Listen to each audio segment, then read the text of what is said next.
একজনকে গ্রেফতার করলে হাজার জন বেরোবে।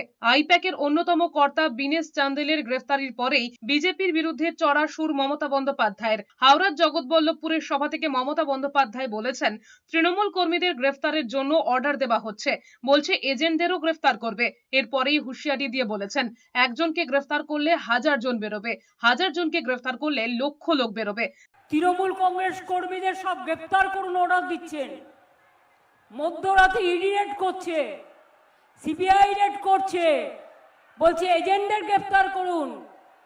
এতই সস্তা, একজনকে গ্রেফতার করবেন হাজার জন বেরোবে, হাজার জনকে গ্রেফতার করবেন লক্ষ জন বেরোবে, লক্ষ জনকে বেরোবে গ্রেফতার করবেন কোটি জনকে বেরোবে। যার জবাব দিতে দেরি করেননি শুভেন্দু অধিকারী। তার দাবি, কয়লার টাকা হয়লার মাধ্যমে গোয়া নির্বাচনে নিয়েছিল তৃণমূল। এরপরেই শুভেন্দু অধিকারী প্রশ্ন তুলেছেন, এত দেরি করে গ্রেফতার হলো কেন?